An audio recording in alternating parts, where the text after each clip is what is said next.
Hi hello అందరికీ నమస్కారం. కథలోకి వెళ్ళే ముందు వీడియోని లైక్ చేయండి అండ్ ఛానల్ని సబ్స్క్రైబ్ చేసుకోండి ఫ్రెండ్స్. నా ప్రాణమ పార్ట్ 31. శ్యామల ఇద్దరి అల్లుళ్ళకి చాలా వ్యత్యాసం ఉంది అంటున్న మీకు ఏం తెలియదులేండి. మీరు కాసేపు గమ్మున ఉంటే నా పనులు నేను చేసుకుంటా అని మళ్ళీ గాబరాగా చేయడం మొదలుపెట్టింది శ్యామల. అచ్చు ఏమో ఆరుకి తమ చిన్న ఇల్లు ఇంకా వెనుక ఉన్న చిన్ని పెరడు చూపిస్తూ చుట్టుపక్కల తన దగ్గరికి ట్యూషన్కి వచ్చి 4 పిల్లల్ని పరిచయం చేస్తూ సమయాన్ని గడిపింది. అత్తగారు చేసిన 4 రకాల వంటకాలు చూసి ఇంతెందుకు అనేసి అతను తినగలిగినంతా తిని రూమ్లోకి వెళ్ళిపోయాడు ఆరు. మిగతా వారు కూడా తినడం పూర్తి అయ్యాక శ్యామల గారు మిగిలిన వాటిని వారికి ఉన్న చిన్న ఫ్రిడ్జ్లో పెడుతూ గిన్నెలు తోముకోవాలి అనుకుంది. అచ్చు వెళ్ళి సాయం చేయాలి అనుకుంటే కూతురు రావడం చూసి ఇక్కడ నువ్వు చేయాల్సిన పనులు ఏమీ లేవు, కానీ ఇదిగో పాలు, వెళ్ళి నువ్వు అబ్బాయి పడుకోండి అంటుంది శ్యామల. సింక్ నిండి పక్కన కూడా ఉన్న గిన్నెలు చూసి అమ్మ ఎక్కువ ఉన్నాయి కదా, నేను నువ్వు ఇద్దరం చేస్తే త్వరగా అవుతుంది అంది అర్చన. అంటే వద్దమ్మా, మీ అమ్మ చేసుకుంటుందిలే, మీ అత్తింట్లో చేసుకొని ఇక్కడ పుట్టింట్లో కూడా ఎందుకమ్మా నీకు శ్రమ, వెళ్ళి అల్లుడితో కబుర్లు చెప్పుకో అన్నారు సుధాకర్. అయినా ఇక్కడ కూడా నువ్వు పనిచేస్తున్నావని తెలిస్తే అల్లుడు మా గురించి తప్పుగా అనుకోడు, వెళ్ళు అంటూ కూతురు చేతికి పాలు అందించి మరీ పంపిస్తుంది శ్యామల. చెప్తే వినదు ఇప్పుడు అని అచ్చు త్వరగానే రూమ్లోకి రావడం చూసి ఆరు, అబ్బా ఇలా వస్తావని తెలిస్తే ఎప్పుడో మీ ఇంటికి వచ్చేవాళ్ళం కదా అచ్చు అంటాడు. సుధాకర్ గారు కూడా త్వరగానే పక్క మీద చేరి కళ్ళు మూసుకున్నారు. బహుశా చాలా రోజుల తర్వాత తన ఇంట్లో మళ్ళీ కష్టాలు తీరిపోతాయన్న ధైర్యం వచ్చింది అల్లుడి మాటల్లో ఆయనకి. పెళ్లికి ముందు వరకు అచ్చు కూడా ఒక చేయి వేస్తేనే ఇంట్లో అన్నీ సర్దుకున్నాయి. ఎప్పుడైతే తన పెళ్ళి అయ్యిందో అప్పుడే కూతురు అందించిన చేదోడు దూరం అయ్యింది, మళ్ళీ కష్టాలు మొదలు అని అనుకున్నారు సుధాకర్. అంతకు మించి అత్తింట్లో కూతురి పరిస్థితి ఏంటి అని బాధపడని రోజంటూ లేదు ఆయనకి. తీరా పంచాయతీ అని వెళ్ళిన రోజు సునంద పెట్టిన కండిషన్కి ఇప్పటికే పెద్ద కూతురు పెళ్లి కోసం చేసిన అప్పు తీరలేదు. మళ్ళీ చిన్న కూతురు పెళ్లి ఖర్చు లేదు అనుకుంటే కట్నం అన్న భారం మీద పడిందే అని అనుకున్నాడు. ఈరోజు కూతురు చేదోడు తిరిగి రావడమే కాదు, అతను ఇస్తాను అని ఒప్పుకున్న కట్నం కాస్త ఆలస్యమైన అల్లుడు అర్థం చేసుకునే మనసు కలవాడు కనుక కూతురికి వచ్చే ఇబ్బంది ఏం లేదు అనుకున్నాడు సుధాకర్.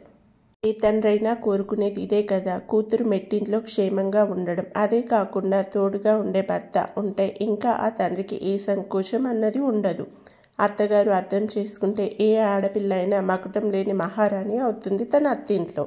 ఆ అవకాశం లేకున్నా తోడుగా ఉన్న భర్త అయితే ఉన్నాడు నా కూతురికి. నేను చూసి చేసిన సంబంధం అయితే కాదు, కానీ తన మనసెరిగిన వాడిని చూసుకొని చేసుకుంది అని నేరుగా కూతురు అల్లుడి ఐకమత్యం చూసి తెలుసుకున్నాడు సుధాకర్. ఆ భయంతో అచ్చు ఇంట్లో నుండి వెళ్ళిపోయినప్పటి నుండి కంటికి నిద్రన్న దూరం అయితే ఈరోజు తన సంతోషం చూసి నిద్రమ్మని ఆవాహనం చేసుకున్నారు. రూమ్లోకి వచ్చిన అచ్చుకి ఆరు ఎందుకు అంటుంది అర్థం అవ్వక, ఏంటి ఎప్పుడో వచ్చేవాడిలా ఏమంటున్నావు, ఏంటి చెప్పు అంటే, టైం చూపించి 9 ఇప్పుడే అవుతూ ఉంటే నువ్వు నా దగ్గరికి వచ్చావు కదా అంటూ తన చేతిలో ఉన్న పాల గ్లాస్ వైపు చూసి ఇదెవరికి అన్నట్టు మొహాన్ని కష్టంగా పెట్టుకున్నాడు ఆరు. నీకే ఆరు, అమ్మ ఇచ్చింది అనగానే నీకు తెలుసు కదా అచ్చు, నేను నైట్ పాలు తాగను అని అన్నాడు ఆరు. అని ఓరకంట చూస్తూ ఉంటే రోజూ కాదు, అప్పుడప్పుడు మాత్రమే తాగుతాను, అది తెలిసి కూడా ఎందుకు అన్నాడు అప్పటికే ఫుడ్ వల్ల ఫుల్గా ఫీల్ అయిన స్టమక్ని చూసి. అచ్చు అంటూ తన మెడ చుట్టూ ఉన్న చున్నీని తీసేస్తుంటే ఆరు అంటూ పాల గ్లాస్ ముందు పెట్టింది అచ్చు. అచ్చు ఇవి నువ్వు తాగి నాకొద్దు అన్నాడు అచ్చు చిన్నపిల్లాడు వలె. చూడు, నా పొట్ట జిమ్ చేయకుండా వాకింగ్ వల్ల వచ్చిన నా స్లిమ్ బాడీలో ఉన్న పొట్ట ఎంత పైకి వచ్చి నన్ను ఫ్యాట్ అన్నట్టు చూపిస్తుంది అన్నాడు ఆరు. అవును, ఎప్పుడూ లోపలికి ఉండే ఆరు పెట్ట కొంచెం ఒబ్బుగా కనిపిస్తుంది. ఆరు కొన్నే కదా పాలు అంది. అమ్మ ఇచ్చింది, అమ్మకి నువ్వంటే ఎంత గౌరవం తెలుసా, ఆ గౌరవంతో నీకోసం అమ్మ పంపిస్తే నువ్వు వద్దు అంటూ వీటిని పక్కన పెడితే అమ్మ ఫీల్ అవుతుంది. ప్లీజ్ కొన్ని అంటూ మూతికి గ్లాస్ని పెట్టి తాగు అంటూ పట్టిస్తుంది. చేతులు పట్టుకొని తాగు అంది. తప్పదా అంటూ కొంచెం కొంచెం తాగుతూ ఉంటే సగం అయ్యాక అర్చు నోటికి అందించాడు. మిగతా సగం అర్చు కడుపులోకి పోయాక పెదాలు అందుకుని తన పొట్టలోకి వెళ్ళలేని పాలు ముద్దు రూపంలో తనకే తాగించి మూతికి మీసం వలె వచ్చిన మీగడ్ని నాలుకతో లీక్ చేశాడు.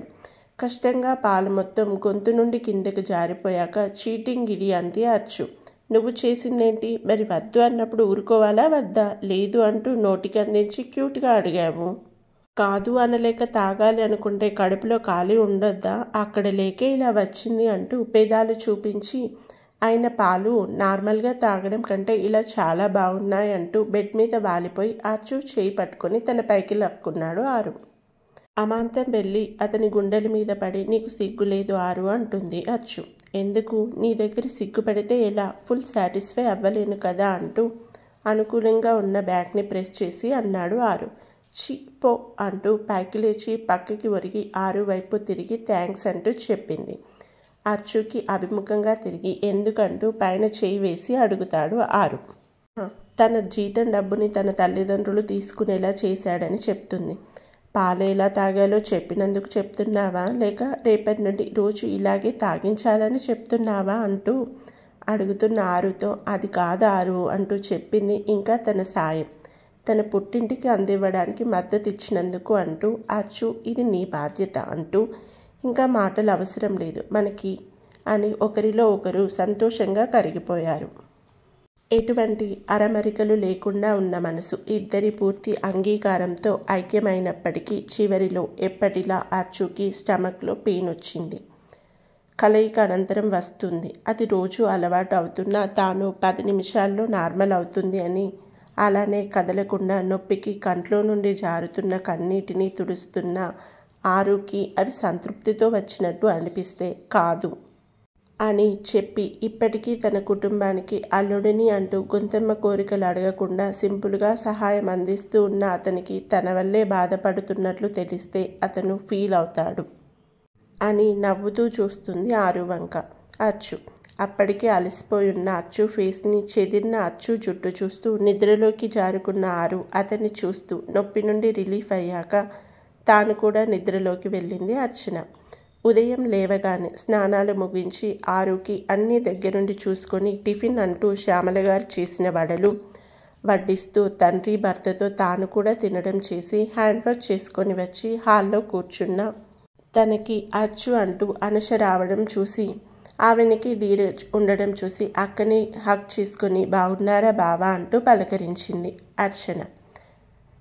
మాకే బాగున్నాం, నువ్వు చెప్పాలి ఎలా ఉన్నావంటూ చెప్పకుండా పెళ్లి చేసుకుని అందరికీ పెద్ద షాక్ ఇచ్చావు కదా అంటూ లోపలికి రాగానే కనిపించిన ఆరుని చూస్తూ ఉంటే సుధాకర్ అల్లుడు అంటూ లేచి నమస్కారం అంటూ ఆరు పక్కన కూర్చోమని చెప్తూ అతను అని పరిచయం చేసేలోగా ఆరు తను మా బావ అని అనుషని అక్క అని పరిచయం చేస్తుంది అర్చన.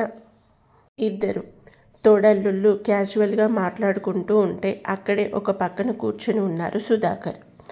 అక్కతో మాట్లాడుకోవడానికి రూమ్లోకి వెళ్ళిన అర్చుకి అక్క ఇప్పుడు తల్లవుతుంది అని తెలిసి ఆనందంతో హత్తుకొని ఎన్నో నెల అని సంబరంగా అడుగుతుంది. నవ్వుతూ 2 అంటున్న ఆమె మొహంలో బాధ క్లియర్గా కనిపిస్తూ ఉంటే అక్క అంటూ కంగారుగా అడుగుతుంది అర్చు అనుషని చూసి. అనూష మా అత్తగారు శకుంతల మొదటి సంతానంగా కొడుకు పుట్టాలి నా కొడుక్కి అంటూ తను నెల తప్పిన రోజు నుండి చేస్తున్న జపం చెప్పి నాకు భయంగా ఉంది అర్చు అని కన్నీరు పెట్టుకుంటే అక్క భయపడకు, ఏమవ్వదు, నీకు తప్పకుండా అబ్బాయినే పుడతాడు. అవును బావగారు ఏమంటున్నారు అని మీ ఇద్దరి మనసులో ఒకే ఆలోచన ఉంటే ఎవ్వరు పుట్టినా ఇబ్బంది ఉండదు అని అడుగుతుంది అర్చన. ఆయన ఏమంటారు అర్చు? అమ్మ చెప్పిన దానికి తలాడించడం తప్ప ఆమెకు ఎదురు చెప్పడు. అలా అని మనం ఏదైనా చెప్తే వినడు అంటూ మనసులో ఉన్న భయం చెల్లితో చెప్పుకుంటూ చిన్నప్పటి నుండి స్కూల్ అయ్యాక ఎవరితో కలవని అనుష ఒక చెల్లితోనే అన్నీ షేర్ చేసుకున్నా తను ఇప్పుడు కాదు. తన పెళ్ళయి శోభనం అయ్యాక గది నుండి వచ్చిన తనని అత్తగారు రాత్రంతా సవ్యంగానే జరిగిందా అంటూ అడిగిన విషయం వరకు అన్నీ చెప్పుకుంది అనూష. ఇప్పుడంటే తను పెళ్ళై వెళ్ళాక కుదరక రోజు ఫోన్ చేసుకునే వాళ్ళు వారానికి ఒకసారి చేసుకుంటున్నారు. కానీ లేకుంటే రోజు చేసుకునే మాట్లాడుకునేవారు. ముందే భయస్థురాలు, ఇప్పుడు కడుపులో ఇప్పుడే ఊపిరి పోసుకునే ప్రాణం, మగ ఆడ అంటూ ఆంక్షలు, లక్ష్మణ రేఖలు గీస్తే మొదటిసారి తల్లవుతున్న ఏ ఆడపిల్లకైనా బాధ భయం ఉంటాయి కదా.